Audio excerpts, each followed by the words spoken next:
Hello students. तो इस video में हम miscellaneous exercise chapter first solve करते हैं। तो क्वेश्चन नंबर फर्स्ट में स्टूडेंट कुछ सेट दिए गए हैं और सबसेट दिखाना है, तो वो आप कंप्लीट कर सकते हैं क्योंकि सबसेट में जानते हैं कि अगर किसी सेट के एलिमेंट दूसरे सेट में बिलोंग करते हैं तो वो सबसेट होता है, और एग्जाम्पल के थ्रू आप कर सकते हैं। लेकिन स्टूडेंट एक चीज और आपको जाननी होगी कि अगर एग्जाम्पल के थ्रू मुझे ना दिखाना हो, जैसे लिखा हो ए सबसेट बी, ये मुझे प्रूफ करना, एग्जाम्पल ना दियो, तब हम कैसे करेंगे? तो स्टूडेंट हम कोई ए में एक अपने मन से कोई भी एक एलिमेंट सेलेक्ट करते हैं और रूल के अकॉर्डिंग हम ये दिखा देते हैं कि वही एलिमेंट दूसरे सेट में भी बिलोंग करता है। तो हम कहते हैं इट मींस जब एक एलिमेंट मैंने अपने मन से सेलेक्ट किया तो वैसे हर एक एलिमेंट ए का कहां होगा, बी में होगा, इसलिए ए सबसेट ऑफ बी। तो ये प्रूफ करने का तरीका होता है। तो स्टूडेंट क्वेश्चन नंबर हम सेकंड सॉल्व करते हैं। फर्स्ट आप कर सकते हैं। तो सेकंड में क्या क्या रहा है, उसमें 6 पार्ट दिए गए हैं और हर एक पार्ट को चेक करना है कि दिस इज ट्रू और फॉल्स।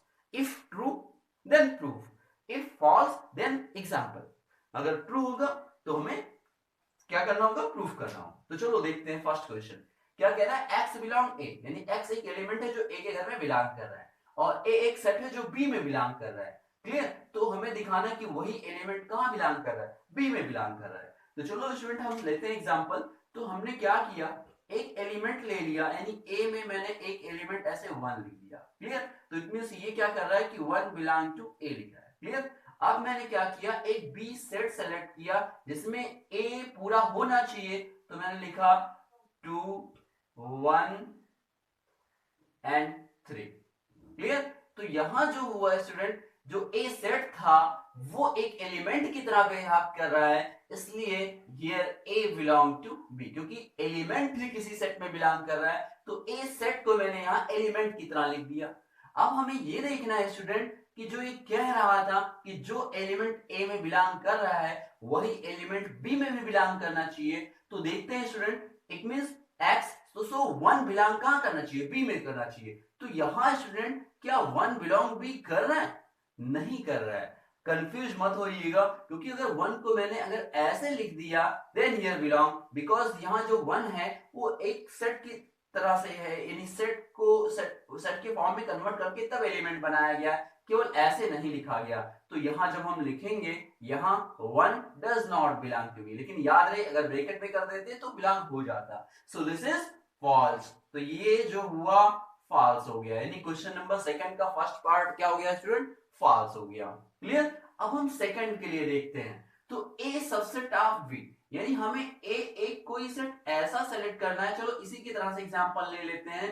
1 लिख दिया मैंने। क्लियर? और बी के लिए जो मैंने लिखा, बी में ये जो सेट है ये बिलोंग करना चाहिए, तो मैंने वही लिखा 2 1 एंड 3। सेम वही एग्जांपल ले लिया, और भी एग्जांपल ले सकते थे आप। और फिर क्या कह रहा है, B belong to C, sorry A subset of B दिया था, इट मींस बी में मैंने कुछ ऐसा लिखा 1 2 3।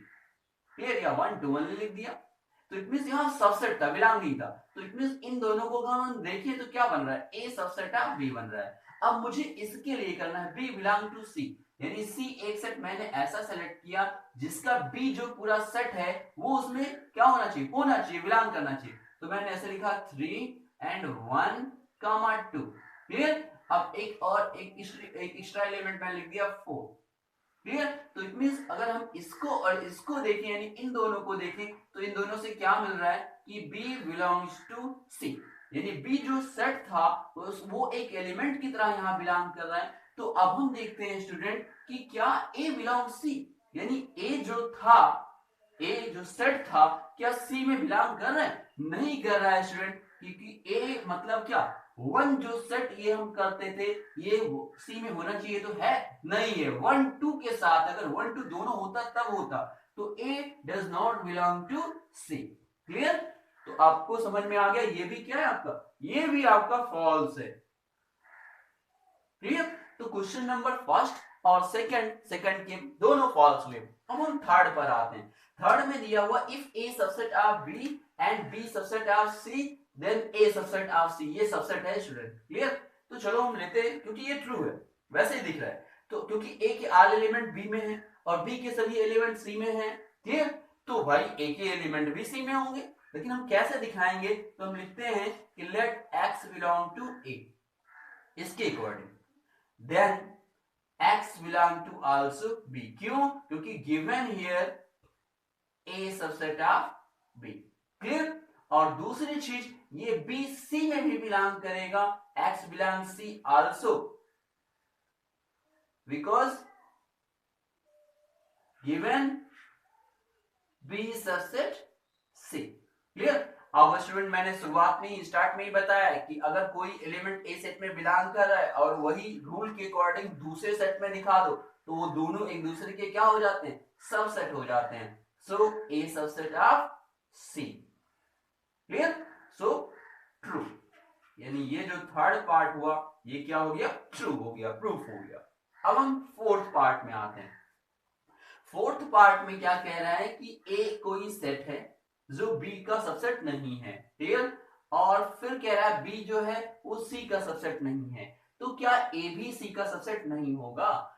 ऐसा नहीं हो सकता है स्टूडेंट, हो भी सकता है। तो हम ऐसे एग्जांपल लेंगे जो ऑलरेडी इसको फॉल्स करते हो। हमेशा किसी भी चीज को ट्रू दिखाना है तो उसके लिए ऐसे एग्जांपल सेलेक्ट करो जो उसे फॉल्स करते हो। अगर वो भी ट्रू कर गया, वो भी रूल फॉलो कर गया, तो it means all points follow करेंगे उसके लिए। तो हमने ए एक सेट लिया, क्लियर, जिसमें लिख दिया वन एलिमेंट, और बी एक दूसरा सेट लिया जिसमें वन बिलोंग नहीं करना चाहिए क्योंकि सबसेट इसका नहीं है, तो मैंने 2 एंड 3 लिख दिया। क्लियर? तो it means A not subset of B, ये फॉलो कर गया। फिर दूसरा मैंने एक सी एक सेट सेलेक्ट किया जिसमें लिख दिया 4 5। क्लियर? तो इट मींस 4 5 लिखने का मतलब क्या हो गया? या 1 भी लिख दिया क्योंकि बी का सबसेट नहीं होना चाहिए, केवल बी का, तो बी में वन एलिमेंट तो आ नहीं रहा है। क्लियर? तो मैंने क्या कर दिया, इट मींस इन दोनों से चेक करने पर पता लगता है कि बी नॉट सबसेट ऑफ सी। लेकिन स्टूडेंट अगर हम बात करें किसकी? वन की, ए की बात करें और सी की बात करें, तो ए और सी में ए के जो एलिमेंट वन थे वो सी में बिलोंग करते हैं। तो इन दोनों से अगर हम देखेंगे तो लिख सकते हैं क्या? A subset of C. But यहां क्या कह रहा है? A not subset of C. Clear? तो इट मींस ये भी क्या हो गया आपका? फॉल्स हो गया। क्लियर? अब हम आते हैं क्वेश्चन नंबर 5 पर, सेकंड का 5th पार्ट पर। कह रहा है x बिलोंग टू ए, यानी x कोई एलिमेंट है जो a में बिलोंग करता है। तो चलो स्टूडेंट हम देखते हैं a इक्वल टू, फिर वही ले लिया। मैं एक ही एग्जांपल क्यों ले रहा हूं, मतलब आपको अच्छे से समझ में आ जाए, आप वैसे कोई भी एग्जांपल ले सकते हैं। तो ये लिख दिया, और फिर कह रहा है कि a b का सबसेट नहीं है, तो इट मींस मैंने b एक सेट ऐसा सेलेक्ट किया जिसके वन एलिमेंट नहीं है, इट मींस 2 3 एलिमेंट वही सेम लिख दिया। क्लियर? तो इसके अकॉर्डिंग तो वन बिलोंग्स टू ए हो गया, और इसके according A not subset of B हो गया। क्लियर? अब हमें दिखाना है कि वही जो एलिमेंट ए में था वो बी में भी होगा। तो स्टूडेंट जब यहाँ ए सबसेट है ही नहीं बी का, तो वन एलिमेंट इसमें कहां बिलोंग कर सकता है? क्योंकि हर एक एलिमेंट बिलोंग करना चाहिए, तो it means one does not belong to B. Clear? तो ये भी स्टूडेंट क्या हो गया? फॉल्स हो गया। क्लियर? अब हम 6 पार्ट में देखते हैं स्टूडेंट। 6 पार्ट में क्या कह रहा है कि ए कोई सेट है जो बी का सबसेट है। क्लियर? और x जो एलिमेंट है वो b में नहीं है, तो a में भी नहीं होगा। ये बिल्कुल ट्रू है। क्यों? क्योंकि all element of a in belong b, यानी a के जितने एलिमेंट है b में होंगे, और अगर कोई एलिमेंट b में नहीं है तो a में होगा ही नहीं। तो इसको हमें प्रूफ करना है स्टूडेंट। तो मैंने क्या मान लिया, लिखा let x belong to a। Clear? तो अगर x a में है तो इसके अकॉर्डिंग x कहां होगा? b में होगा। क्यों? लिख दो गिवन, नहीं सॉरी, ये तो दिया ही था स्टूडेंट कि x with a subset b, तो given a subset b, a subset b दिया था, इसलिए मैंने ऐसा लिख दिया। अब मैंने क्या लिखा, इफ लेट, दूसरा मैंने लिख दिया let y does not belong to b। Clear? तो जब y does not belong to b, then also y does not belong to a। Reason क्योंकि लिख दो given here a subset of b, इसका मतलब a में जो एलिमेंट होगा वही b में होगा। क्लियर? और अगर b में कोई एलिमेंट नहीं है तो a में वो नहीं होगा। क्लियर? क्योंकि अब जैसे एक दो एलिमेंट मान लो इसमें, जैसे एग्जांपल के लिए a इक्वल टू 1 2 मैंने लिख दिया। क्लियर? और b इक्वल टू 1 2 3 लिख दिया। क्लियर? तो अब स्टूडेंट जैसे 3 b में है, क्लियर, लेकिन 3 a में नहीं है। क्लियर? 2, तो अब ये स्टूडेंट ये किसी एक पार्टिकुलर पॉइंट के लिए नहीं हम करते, हम हर एक पॉइंट को शो करते हैं। तो अब जैसे यहां देखो 2 यहां है, क्लियर, तो 2 यहां भी है, 1 यहां है तो 1 यहां भी है, 3 यहां नहीं है तो 3 यहां नहीं है, क्लियर।